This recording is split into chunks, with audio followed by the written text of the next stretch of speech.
table, the chapter governor of NCR 44. He is our former, and still the president of Malalayang Aguila. Tama ba yan? Yung di na, wala na.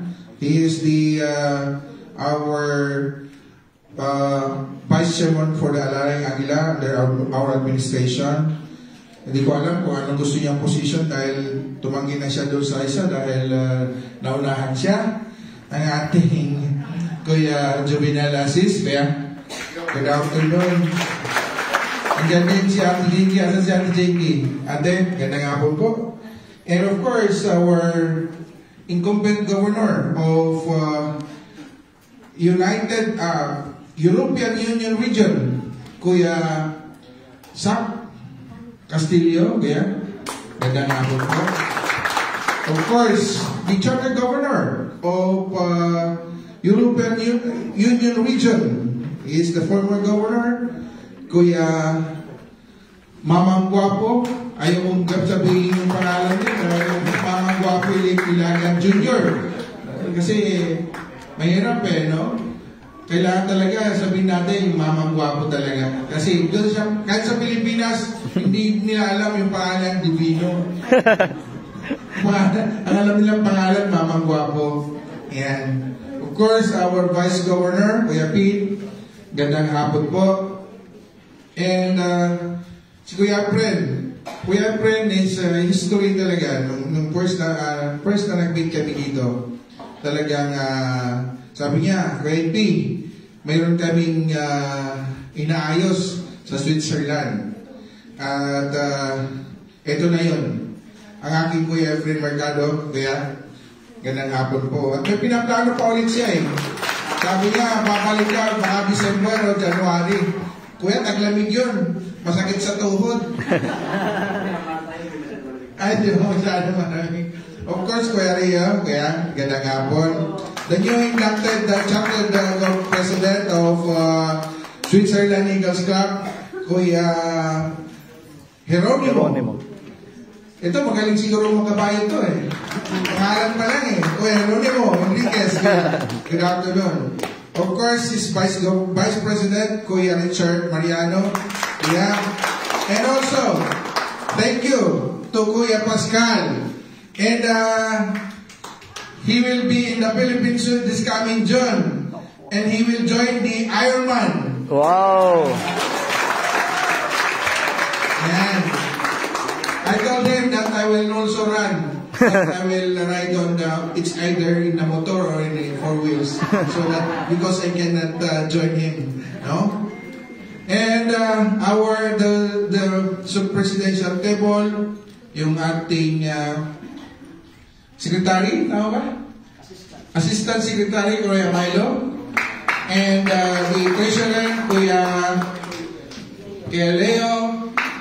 The chapter president of si Ate Maricel Abinido. Mga chapter president yata kailan, no? Si Ate Marilo. And of course, the new chapter club president of Switzerland Leading Eagles Club, Ate Sheila. Good afternoon. Andiyan din, alala, nagtago na yung ate ko. Siguro, sabi niya, nainip na siya. Nandun.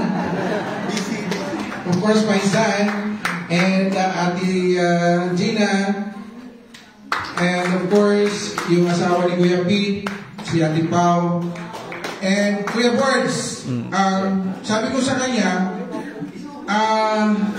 it's better for us to have the lead seminar.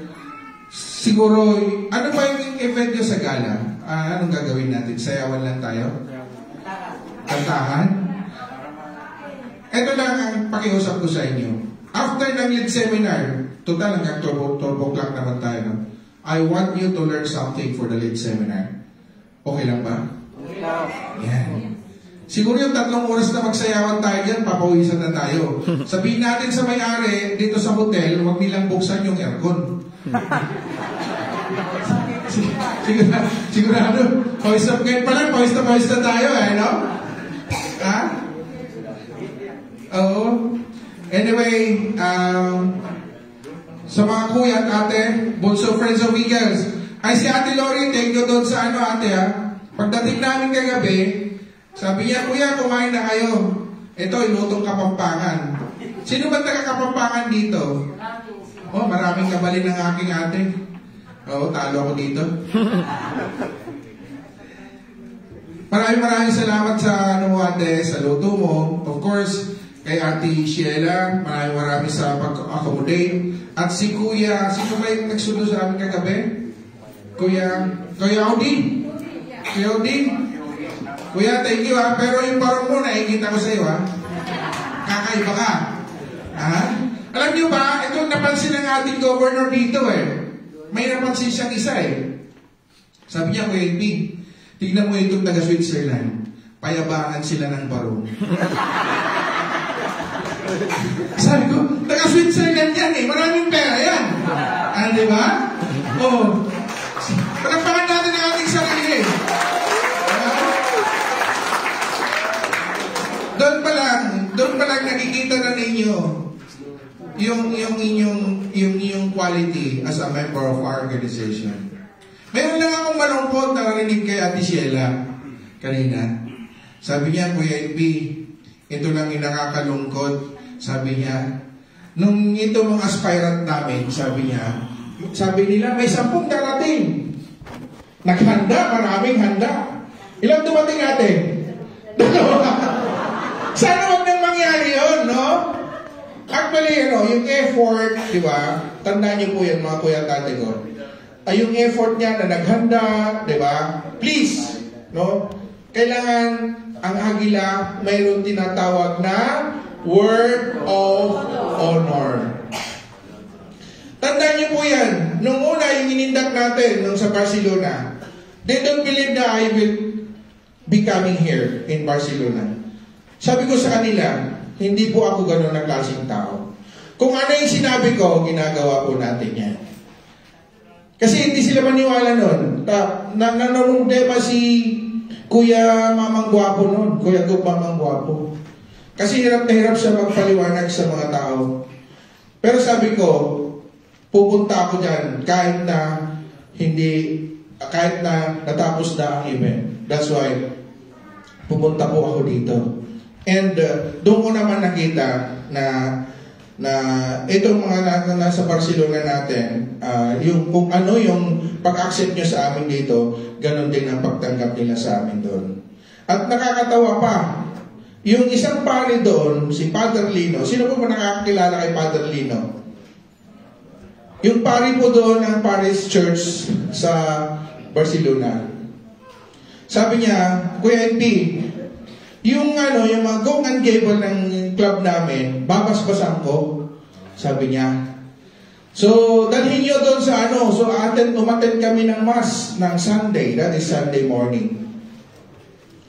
Ang ginawa niya, pagkatapos ng mass, sabi niya, may I request all the Eagles, please come forward, bring with them the Gong and Gable, and babasbasan ko siya, sabi niya. So, dinala namin doon. So, nagpasbas siya. Yan, dami pang mga, doon, mga nagsisimba. Hindi pa siya nagpa-dismiss ng niya. Sabi niya ganyan, after niya na mabasbasan, sumigaw siya ng mabuhay ang Agila. Nagulat yung mga nagsisimba. Pinasok na yata tayo ng Agila dito. Di ba? So, yun yung ganon yung Agila na kung paano natin siya palalakihin, especially here in Europe. Alam ko naman kung ano nangyari. Actually, nung ako yung umupo bilang national president, nalungkot ako kasi mag-isa lang si Kuya Mamang Guapo na nagtaguyod dito sa European region.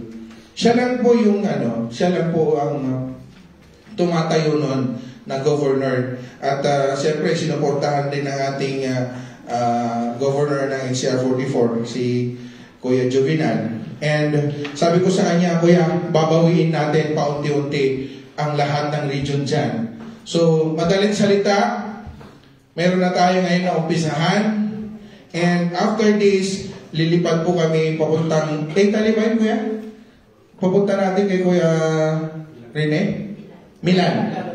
papunta po tayo ng Milan at sabi ko sa kanila, babawiin natin kung ano yung, unti-unti natin babawiin kung ano yung nawala na mga region. So, madaling salita, basta magkaisa lang tayo sa ating objective.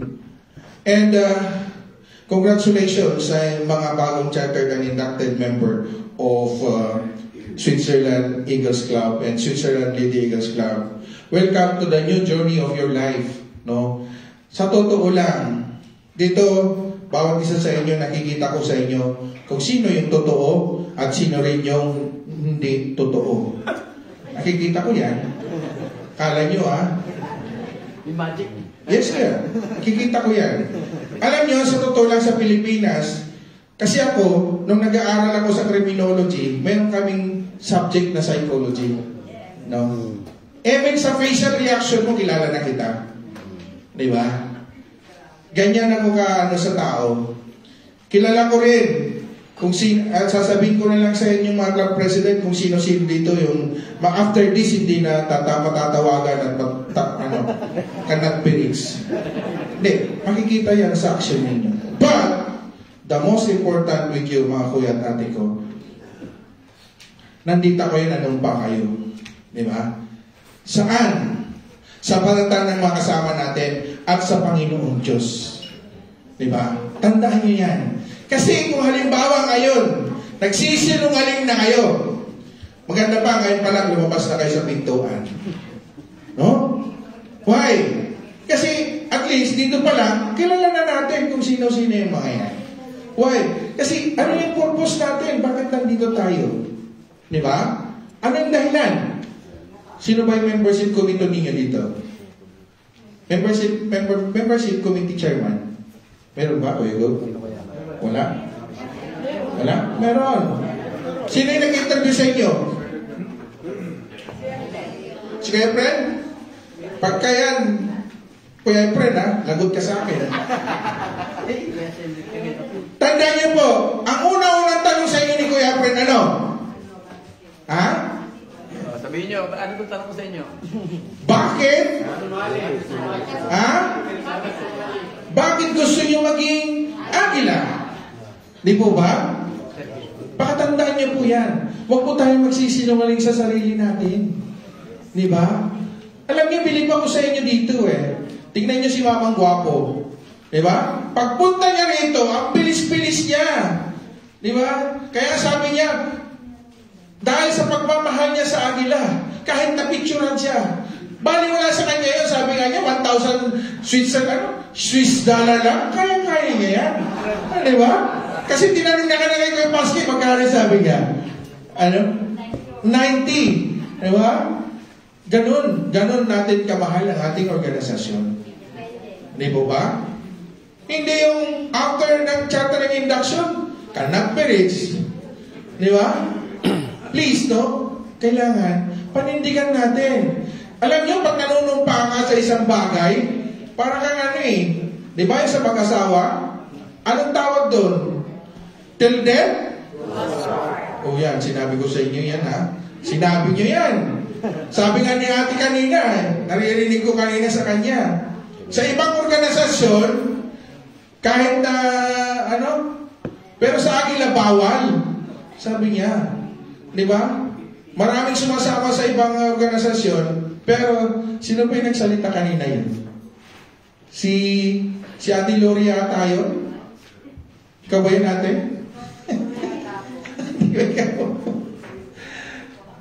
Sabi niya ganyan, ang agila daw, bawal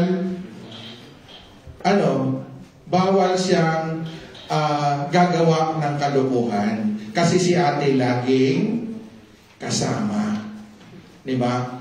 Alam niyo, natutuwa ako sa Pilipinas, mayroon isang region talaga doon. Gusto ko nga rin sanang gawin dito sa susunod. Papagawa ko kay Kuya Mamang Gwapo yan. Na yung asawa, kung nandito yung wife ninyo o yung husband nyo, kailangan isama. No? Tapos, may mangyayaring iyakan bros yan Diba? May mangyayari kasi mayroon kang ibibigay na roses doon sa mga atin ninyo, sa mga asawa ninyo. Dapat ganyan natin kamahal ang ating mga asawa. May I request all the Lady Eagles to please stand up? Mga Lady Eagles, please. Stand up po, mga ate ko. Mga kuya, palakpakan po natin sila. Dahil kung hindi nila kayo pinayagan, all malamang, wala kayo dito. Basta pakatandaan niyo mga ate ko, ang mga kuya, pag nagsabi, nasa Eagles meeting ako, nandoon po yan. Di ba? Pero pag inabot ng alas 12, wala akong sagutin yan, ha? Hanggang alas 12 lang yung sagot ko dyan. Ha? Pag lumagpas ng alas 12, bahala na siya magpaliwanag. No? Maraming salamat mga ate ko. Thank you so much. Thank you so much for your support sa mga kuya na nandito ngayon. Alam niyo po, sa pagiging agila, hindi po ganon kadali. No? Sabi nga ni Kuya Gob kanina, Kuya Gob Jovinal, sabi niya, madaling mag-agila, pero mahirap magpaka-agila. Anong ibig sabihin nun? Di ba? Pumasok ka, nagbayad ako. After that, wala na. Hindi ka na matawagan. Di ba? But remember, mga kuya at ate ko, tandaan niyo po ito. You are here outside the Philippines. No? Nandito kayo sa ibang bansa. Pakatandaan niyo po yan na kayo na nandito ngayon, kayo ang dapat magmahalan bawat isa. At dito ko rin nakita yung disiplina ng bawat Pilipino na nandito sa ibang bansa. Hindi lang dito sa Switzerland. All over the world na iniikot ko. Sumusunod sa traffic. Di ba? Sumusunod sa lahat ng bawal. Ito yung pinapangarap ko na gustong mangyari sa Pilipinas. Di ba? Kaya nga ito yung aking, di ba narinig nyo kanina? You're the one. Di ba?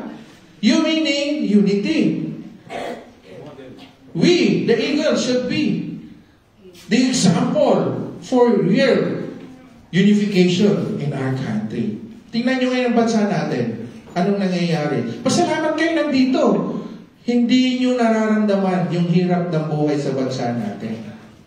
Diba? Pero tandaan nyo yung mga mag-anak nyo nandoon. Nagsasuffer.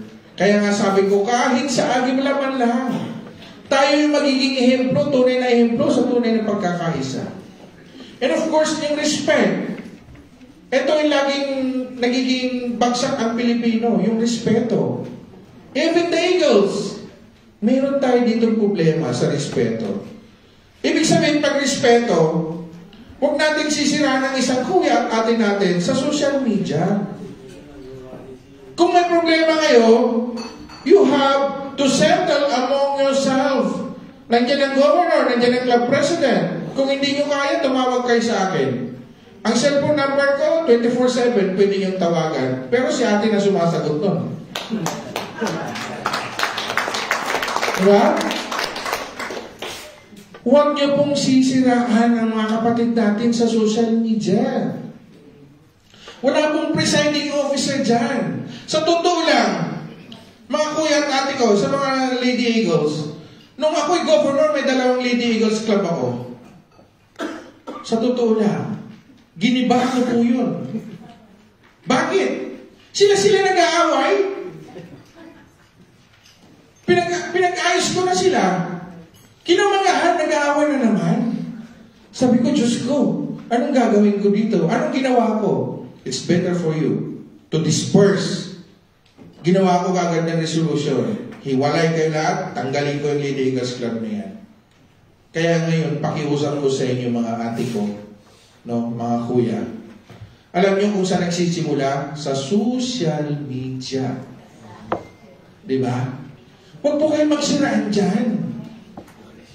Kung may problema, usap. Diba? Alam niyo po, ang social media, marami nang nasirang, parang yung kanta ni Imelda Papin. Diba? Ano yun?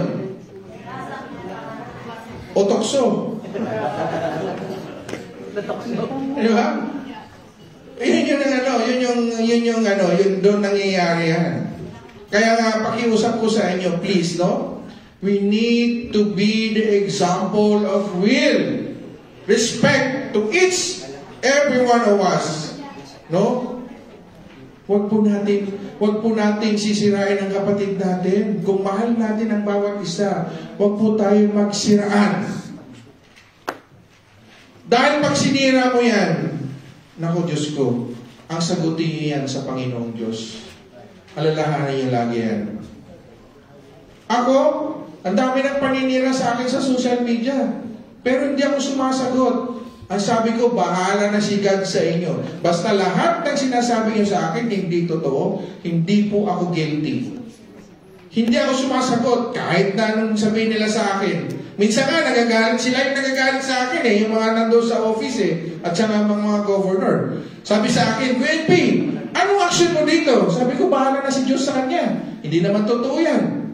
Di ba? Kasi ano mawawala sa akin? Hayaan mo na lang siyang ma-high blood. Di ba?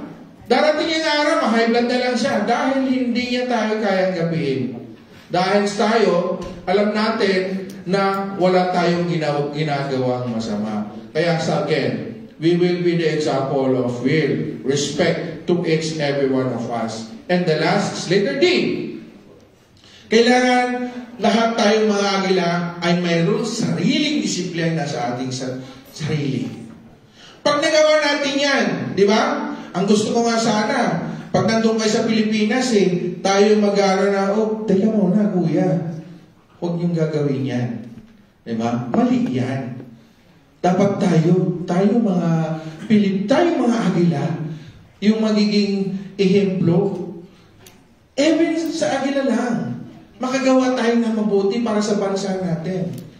Have you heard our country right now kung ano nangyayari? Di ba?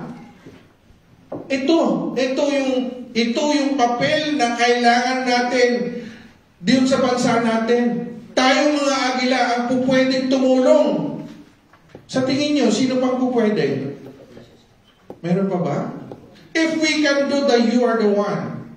Remember, mga kuya at ate, tayo yung tunay na ehemplo para sa tunay na pagbabago sa bansang Pilipinas.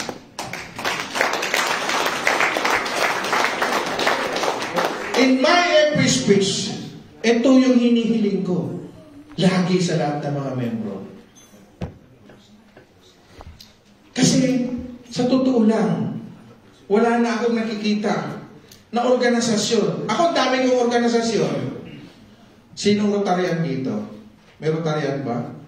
I am also a member of Rotarian. Lions. Wala? O Guardians. Alam ko may mga Guardians dito. Ayan. Diba? I'm also a Guardians. Kami yung unang-unang batch ng Guardian. I was born February 1986. Valentine's Day habang tinatatakan ako. From Mindanao, sa Basilan ako assign noon. Alam niyo po ba ang Guardians noon? Ang ganda ng kanyang objective. Ito yung iniisip natin noon na makakatulong sa bansa. Pero nangyari, nahaluan ng politika. Kaya itong organisasyon natin, ayaw natin mahaluan ng politika. Kaya nga sabi nila sa akin, bakit daw hindi ako sumusuporta sa mga politicians? Sabi ko, hindi po yan kasama sa aming mission na sumuporta sa politika. We have our own decision in ourselves. Kung sino yung alam natin na makakatulong para sa bansa natin, yun ang suportahan natin. We have our own free will. Hindi po tayo nagdidikta na kung sino yung suportahan. Instead, I'm just telling you na kung sino yung pwedeng tumulong sa atin, sa bansa natin, yun ang tulungan natin. Kasi tayong mga agila, malaki pa rin ang respeto ng mga Pilipino. Sa ngayon, marami na tayong affiliated government agencies. We're supposed to be part of the COMELEC, the National Nutrition Council, the NBI, the SWD. Kasama na tayo sa pagpaparticipate. Ito lang previous na kalamidad. ang agila ang lumilipad, nangungunang lumilipad. And we are now going to Davao. Pagdating ko, actually ngayon, nasa Batanes sila, dapat kasama ako doon. Pero, sabi ko, hindi ako po pwedeng hindi pupunta sa Switzerland kasi nag-promise ako doon. Baka pag hindi ako pumunta doon, sasabihin mo sinungaling ako. Di po ba? Pagdating ko yun, pupunta po tayo sa Davao. Ganyan po ang ginagawa natin. And we the Eagle are helping without expecting anything. Di ba? Kasi ang sabi nga sa Biblia, it is better to give than to receive. Alam niyo po mga kwentati ko, sasabihin ko sa inyo, ako naranasan ko yan. Na yung pagbibigay, di ba? Pag bumalik sa inyo, sinasabi nila, siksik, liglig, at umaapaw. Pakatandaan niyo po yan. Pero kung iniisip mo palagi, namigay ka tapos nag-i-expect ka ng kapalit. No? And ito lagi rin ang sinasabi ko. Pag ikaw namigay ka na against sa iyong kalooban, against sa iyong isipan, huwag ka na lang magbibigay. Kasi sayang lang po yan. Di ba? Tandaan niyo yan mga kuya. Kaya tayo dito sa Agila, very specific yan. During your charging, anong sabi ni Kuya Gob? Ang ating pen director? Anong sabi niya? One of the prerequisites to become an eagle? Ano? You should be what? Financially stable. Parang bigla yata nakalimutan yan. Ako yan, friend. Kanina pa lang umaga lang. Hindi, ngayon nga lang eh. Diba? Ngayon lang. Sinabi kayo kanina, nakalimutan nyo agad. Diba? Baka naging amnesia. Ha? Tandaan nyo po yan. Tandaan nyo yung mga kuya at ate ko. Kailangan, sabi nga nila, it is better to give than to receive. Dahil tayo mga Agila, isinilang tayo dahil our mission, our goal is humanitarian services. And ito rin ang appeal ko pa sa isa sa inyo. We need to preserve the integrity of this organization. Why? Sabi sa Pilipinas, kahit doon sa pinupuntahan natin, we, the Eagles, is one of the prestigious organization in our country and one of the fastest growing organization in our country. Kaya kailangan ingatan natin yung pangalan ng Agila. Nadadamay lang tayo sa ibang mga grupo. Just like in Middle East, may problema tayo sa Middle East ngayon kasi may nahuli doon, terorista daw, yakap na Agila. Kaya ngayon, na problema ako ngayon doon. After this, we will go to DFA para po i-clear natin na hindi po itong administration natin yung sinasabi nilang terorista. That is under the yakap. Kaso nga lang, siyempre Agila pa rin. Di ba? Same name. Di ba? Parang nung nasa airport police ako noon eh. Marami pumupunta dito sa Europe, Sinsin visa, same name. Di ba? Backlash. Di ba? Alam ko marami nag-sacrifice yan. During those days. Di ba? Asa pa si Ate Sheila? Ayun. Alam ni Ate Sheila yan. Di ba? Yung mga nauna dito, alam nila yan. Yung sacrifices na ginawa nila. Meron pa nagkwento sa akin yan. Dumandaw pa siya sa bundok para lang makatawid dito. Di ba? Yun, alam niyo sa totoo lang, yung mga sacrifices na nangyari ganon, yung laki lang dito, yung nakapunta dito na talagang yung dumaan siya sa proseso o dumaan sa ano. Pero the rest, na nakilala ko. Ako, ang kaso ko dati noon, nung nandun ako sa airport police, alam niyo kung ilan? Mga 30. May 30 na mga ganong case. Karamihan, Batanggenyo. Opo, sila po talaga yung very sila. Alam niyo po ba mga involved na mga pera? Hindi 10,000 eh. Kalahating milyon. Binenta yung bahay, yung kalabaw. Di ba? Kaya ngayon, nandito kayo mga kuya at ate ko, kung kaya niyong kunin yung mga mag-anak niyo, dalhin niyo na dito, yung legal. Di ba? Sa totoo lang. Ako nga, iniisip ko yung mga anak ko. Sabi ko, you have to prepare yourself. whatever happened in our country. Di ba? Kasi, sabi ko, ano pa yung future natin pagka ganyan na yung mga leaders natin. That's why, we the Eagles, di ba? Tayo yung magiging ehemplo sa tunay ng kabutihan para sa bansa natin. At dito sa Eagles, dapat magiging... Alam niyo ba si Marcoleta? He is an Eagle. Yung mga mabubuti na na-elect natin as mga Agila yan. And almost the senators are all Eagles eh. Even nga si Bongbong eh. Di ba? Ang ating presidente si Bongbong, Agila din po yan. Almost all the leaders. Di ba? Congressman, mayors, hanggang barangay captain, barangay tanod nga eh. Kaya lang sabi ko, huwag yung tatanggapin ng barangay tanod, kunti lang ang sahod yan. Di ba? That's the reality. And I discourage also those who are receiving the minimum wage in our country. Sabi ko, magkano minimum wage? Sa Pilipinas, alam niyo po ba magkano minimum wage? 650. Mami, magkano na bang minimum wage? Kasi siya ang nagpapasahod. Nawala? 680. O sabihin na natin 700. Then papasok ka sa Agila? Dalawang anak mo, nangungupahan ka? Bitbitin ka ng Agila. Di po ba? Kaya dinidiscourage ko sila. Huwag na kayong mag-Agila. Kung pangarap nyo maging Agila, huwag na. Kasi, alam niyo po ba, magsasacrifice ang family.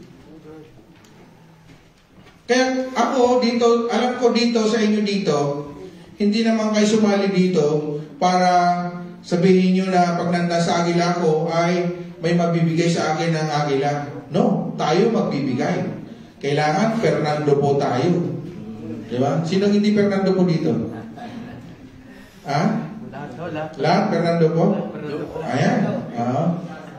Hindi kamao ha? Hindi boxer. No? Pakatandaan niyo po yan. Bakit ko sinasabi yan? Kasi pag may mga event, kawawa si Ate Pres, kawawa si Kuya Tom. Mag-aabono. Di ba? Ganyan tayo. Alam niyo po ba ako, kaya ako naging Agila? The reason why I became an Eagle, siyempre ako, negosyante kami sa Manila. I have about 15 vehicles roaming around kasi dealer kami ng chicken sa Metro Manila. So, lagi inuhuli yung mga sasakyan ko. Magkasama pa kami ni Kuya Gob doon eh. Diba? Way back 2018. Way back 2018. Pumunta ko sa LTO kung saan ako pumunta. Sabi lang sa akin ng isang yung general na kaibigan ni Kuya Gob, mag-Agila ka na lang, Kuya. Di ba? Kaya nag-Agila ako. Dati, hinuhuli yung sasakyan ko, sabi sa akin, palagi ako nakikiusap. Pero naging Agila ko, hinuhuli pa rin. Pero tinatanong na lang, Kuya, Agila ka ba? Ganun na lang yung tanong sa akin. But, I didn't tolerate all my drivers. Sabi ko, wag yung sabihin. Once na you commit an offense, hindi ko kayo sasaluhin. Pag tama kayo, sasaluhin ko kayo. Pero pag hindi, magmulta kayo. Yung sahod nila ng isang buwan, isang multa na yan doon sa LTO eh. So, dapat mag-ingat sila. Di po ba? Kaya ako naging Agila. Yan ang dahilan. At dito ko nakita yung totoong pagtulong. Alam niyo po ba, pag nag-community service ako, nung ako'y club president, pinakamababa ko 500 beneficiaries. Nung ako naging governor, 1,000 beneficiaries. Ganyan ako noon. Why? Pag sinabi ko yung mga club ko, meron tayong beneficiaries, 1,000. Okay, i-divide ko na yan. Magkano budget? 350. I-divide ko na yan. O bawat isang club. O alimbawa, meron akong club, 15. I-divide ko yan sa 15. Doon ko nakita, kaya pinagpatuloy ko itong mission na to. Dahil dito, kung mag-isa ka lang, tumulong, walang pupunta niyo sa 10,000 mo. Di po ba? Pero pag marami, Marami tayong matutulungan. Kaya po, dito po ako talaga, sa dami ng organisasyon na sinalihan ko, dito po ako nag-concentrate. Wala namang kang pangarap na maging national president, alam ni Kuya Gob yan. We're just an ordinary member. Kasi magkasama kami nito eh. Kasama rin kami nangarap ako noon. Sabi ko sa kanya, tulungan niya ako. Di ba? Kasi during that time, wala naman lalaban na kay Inpisar ko din eh. Ako lang malakas ang loob. Pero, sabi ko nga, I pray that to God. Ang Panginoong Diyos lang, doon lang ako humihingi talaga ng guidance. Lahat ng ginagawa ko sa buhay ko, I always ask God. Katulad ko sa inyo ngayon na nandito, kailangan natin ng Panginoon. Dapat lagi yan, ang puso natin nasa Panginoong Diyos. Alam nyo, ang sarap mamuhay na ang Panginoong Diyos nasa puso natin. Iniisip natin wala tayong kaaway. Pero inaaway ka, huwag ka lang patulan. Basta alam mong hindi naman tama yung ginagawa, huwag mo lang patulan. Let God give, no? Let God decide for them.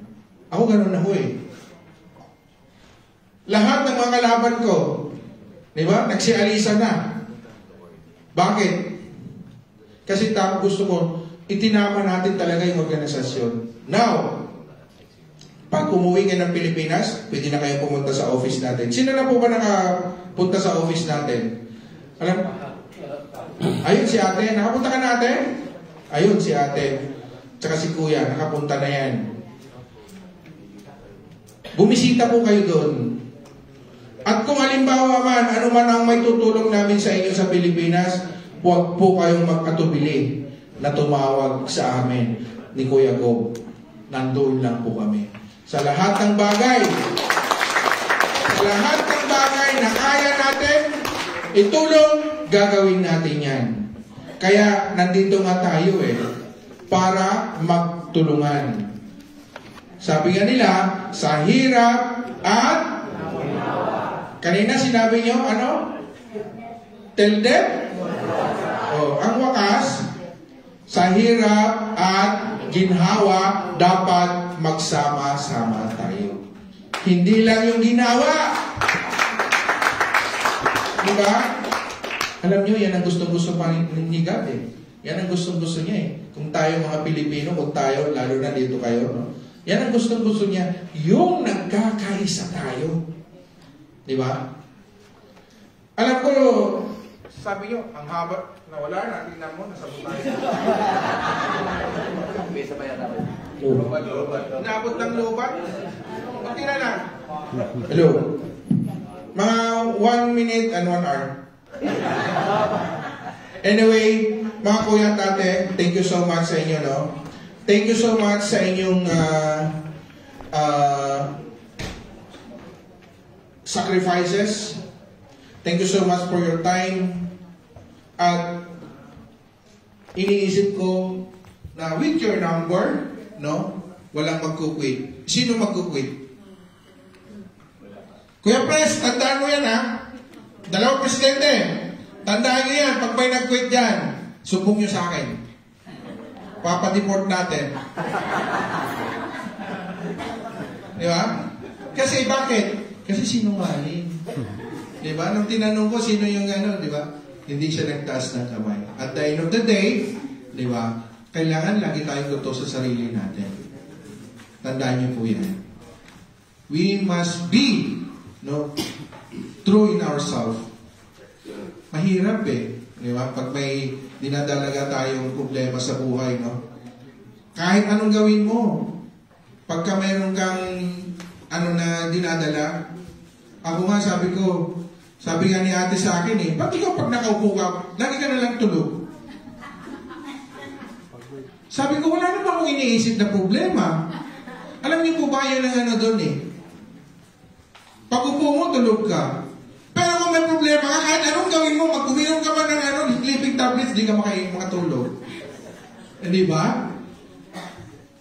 Which is naranasan ko na rin yan. Kaya dapat ako, sabi ko, pag may problema ako, I surrender it to God. Lord, di ko kaya, bahala ka na. Di ba? Ganyan lang tayo. Pag may makulit na kuya, Lord, bahala ka na kay kuya. Huwag mo nang iiyano sa social media. Si ate, Lord, bahala ka kay ate. Di ba? Ganun lang yun. Ganyan natin kamahal ang mga kuya at ate natin. Kaya please, no? Huwag tayong magsiraan, magkaisa tayo, and lagi natin tandaan humility. Di ba? Alam nyo, marami nagiging failure dyan. Ano? Ego. Di ba? Pag yung ego nasa ulo, tandaan nyo po yan. Kahit anong dasal mo na, ano mo yung kuya mo, hindi ano yan. Kaya ngayon ang purpose ng 3 months like incubation, kuya ko, ilang buwan ba sila? 4 months. With that 4 months, ang tinatanggal dyan, yung pagkamayabang, di ba? Kaya nga tinawag na incubation. Kailangan mananatili sa atin yung humility. Di ba? Kahit anong marating natin, kailangan nasa baba tayo palagi. Di ba? Sa totoo lang, sabi nila sa akin, duwag daw ako. Hindi ako duwag. Matapang ako. Kung naabutan nyo lang nung kabataan ko, sabi ko, ay hindi ko yung mapapaya. Pero at our age, at sa status ninyo, hindi nyo na kailangan. Humility. Di ba? Gusto nyo ba maghimas ng rehas? Di ba? Gusto nyo bang ma-deport? Di ba? Kaya kailangan. Sabi ko nga, challenge doon nga sa Middle East eh. Yung mga nagsisiraan doon, sige, magreklamo kayo. Sasabihin ko sa inyo, hindi na kayo makakabalik sa Middle East. Isang tawag ko lang sa immigration yan. Di ba? Huwag kayong paloko-loko, huwag kayong maninira sa kapwa nyo. Mayroon akong sinampulan. Hindi naman niya alam kung sino nagreklamo eh. Sabi ko sa kanya, sinabihan ko na, winarningan ko na sila. Huwag niyong sirain ng mga kuya nyo at ate nyo. Hindi pa rin tumigil. Sinampulan ko siya. Hindi naman niya alam kung hanggang ngayon hindi makapunta ng Middle East. Di ba? Kasi alam nyo, pag sinira mo yung kapatid mo yan eh. Kahit anong mangyari, kapatid mo yan. Hindi man tayo yung literal na magkapatid, pero nanumpa tayo. Di ba? Kaya dapat magmahalan tayo. Lalo na kayo nandito sa ibang lugar. Kaya, mga kuya at ate, ano man ang problema nyo, kailangan isettle na lang nyo among yourself. Nandiyan lang, asan na si Kuya Go? Kuya Mamang Gwapo, nandiyan ka. Kala ko, niliyasa mo na ako eh. Di ba? Andito yung inyong ang inyong advisor, si Kuya Fred. No? At ang challenge ko sa inyo ngayon, kailangan, di ba? Mga regular na kayo ngayon, mga kuya at ate. Kailangan bring one na good member. No? Ako, nagawa kong Eagles, nagawa kong region sa Aguila, 28 regions.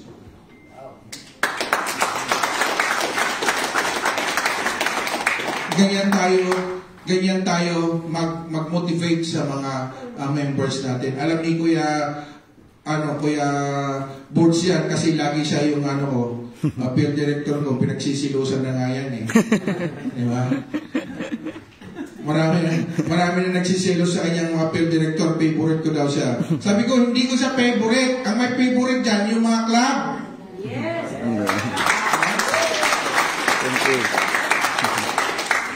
Kasi alam nila kung paano siya magturo. Katulad yan, biruin mo, pagdating sa airport, diretso siya rito. O hindi pa siya tapos, may lead seminar pa kayo. Ano gusto nyo, gala o lead seminar? Lead seminar. Diba? Kailangan nyo yan. That is very important for you. No? Ang gala, pwede pa yan.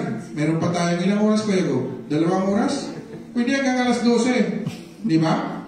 Basta importante matapos nyo yung lead seminar nyo. Para matuto kayo ano talaga yung Agila. At malaman nyo ano yung purpose ng Agila. Maraming salamat sa inyong lahat, mga kuya at kapito. At ako'y naniniwala, again, with your number today, wala akong maririnig sa inyong club president at sa inyong governor na si ganito, inactive na. Again, huwag tayo magsinungaling sa ating sarili. Congratulations sa inyo lahat. Mabuhay ang Agila. Mabuhay ang Agila! Maraming magandang hapon po sa inyo.